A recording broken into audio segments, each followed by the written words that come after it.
Shalom. First and foremost, I want to give all praises, honor, and glory to Yahweh, Bahasham Yahweh Shai, Bahasham, Racha Kodash. Double honors to the elders and the apostles of Great Millstone, and peace and blessings to the elect. And today we're going to go into the book of Numbers, the 12th chapter. And Miriam and Aaron spake against Moses because of the Ethiopian woman whom he had married. So pretty much they were, criticizing him, concerning why he would marry an Ethiopian woman, right? She wasn't an Israelite. For he had married an Ethiopian woman. And they said, Hath the Lord Yahweh indeed spoken by Moses? And hath he not spoken also by us? And the Lord heard it. Now here, practically speaking, right, or picturing this in a realistic sense, it probably came up in conversation, right, whatever the case was. And as I mentioned here, Miriam and Aaron, right, so she might have been at the forefront of it, being that she received, as we're going to read on down, more of the brunt of it. But, it probably came up in conversation or whatever, one thing led to another. And now here they are, getting at Moses for having married an Ethiopian woman, right? And then as it goes into verse 2, it's kind of like, well, almost as though, who do you think you are? Like, well, you think that, you somebody special, you going around doing X, Y, and Z. And, you're not the only one that's special, right? Like the Lord is also divinely, inspired or dealing with us, right? Moses and Miriam. The scriptures did say she was a prophetess, more so being endowed with the gift of song, and Aaron being a priest. But the Lord heard it, as it says here, and he wasn't happy with it. Now the man Moses was very meek, meaning he was humble, above all the men which were upon the face of the earth. And the Lord Yahweh spake suddenly unto Moses and unto Aaron and unto Miriam. So right away, immediately, he called them, Come out ye three unto the tabernacle of the congregation. And they three came out. And the Lord came down in the pillar of the cloud and stood in the door of the tabernacle. Now, this doesn't mean that, the Most High physically, right, with his feet, his hands, his body, but more so, it's like where the chariot positioned itself. Okay, they knew, the presence of the Lord was there. And called Aaron and Miriam, and they came forward, or they came forth. So all three of them go there, and then he calls for Aaron and Miriam, and they step forward. And he said, Hear now my words. If there be a prophet among you, I, the Lord, will make myself known unto him in a vision, and I will speak unto him in a dream. So usually, right, the Lord does speak through his prophets, but even the prophets being the mouthpiece of the Lord, he speaks to them often through visions, right, and dreams that they receive. And he's making a distinction here to say, My servant Moses is not so, who is faithful in all mine house.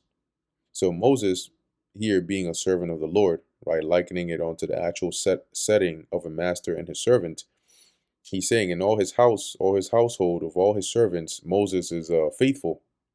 Okay. And he's saying with Moses, I don't deal with him, just through dreams or visions. No. With him will I speak mouth to mouth, even apparently, not in dark speeches.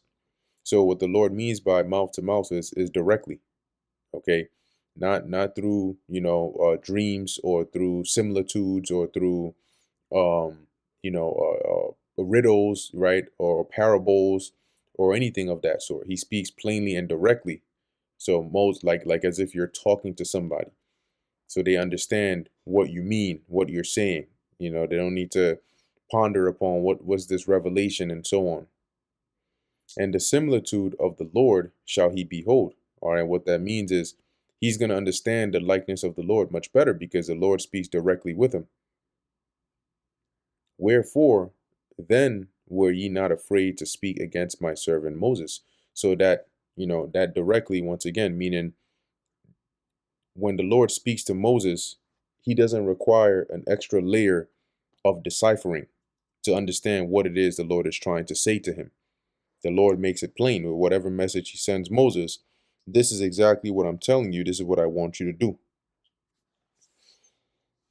Then, as the Lord says, wherefore then were ye not afraid to speak against my servant Moses? So knowing, how special he is to me, how then do you just go out here and just start speaking against him, criticizing him, and talking against him? So what if he married an Ethiopian woman? I'm still dealing with him on that level. What about you?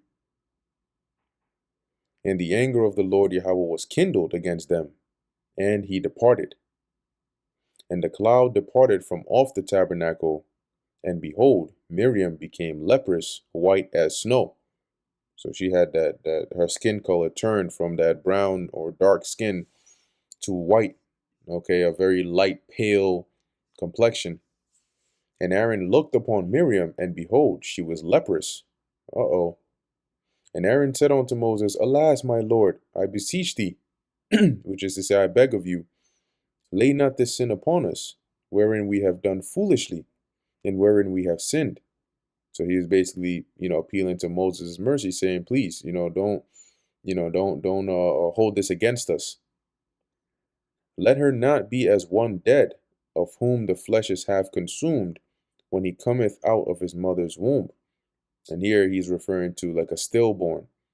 And he makes that comparison because, a stillborn is a baby that dies, either in the womb, right, or during labor. So by the time they're delivered or whatnot, the baby's not there, right? They're not alive.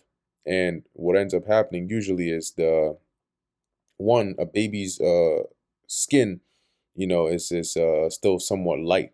Okay, so it's easy for blood to show forth, right? If a newborn baby, if you like grab it by the hand, or you like wrap your hand around it, you can, if you're not careful, like you'll very easily see your handprint, okay, because of their skin. And so one that is dead, that blood circulation stops. It doesn't continue to flow through, and that's why they start to look very pale. And for them as a baby, they look even more pale. All right. So he's making that comparison there because of Miriam's complexion, right? And Moses cried unto the Lord Yahweh, saying, Heal her now, O God, I beseech thee. And the Lord said unto Moses, If her father had but spit in her face, should she not be ashamed 7 days? So the Lord was saying here, what I've done to her is likened unto a father spitting in her face, right? For her being, disrespectful, right? As a punishment. And that's a shameful thing. Hence, I've put this leprosy upon her, and she's going to be ashamed for 7 days. Let her be shut out from the camp 7 days, and after that, let her be received in again, right? Like following the law of a leper. So they would be put without the camp in whatever section they had for lepers, outside from where everybody else was for that period of time. Here, for Miriam being 7 days. And Miriam was shut out from the camp 7 days, and the people journeyed not till Miriam was brought in again. And afterward the people removed from Hazeroth and pitched in the wilderness of Paran. And that brings us to the end of the book of Numbers, the 12th chapter. Lord willing, that was edifying to the elect. In closing, I want to give all praises, honor, and glory to Yahweh, Bahasham, Yahweh Shai, Bahasham, Recha Kodesh. And until next time, Shalom.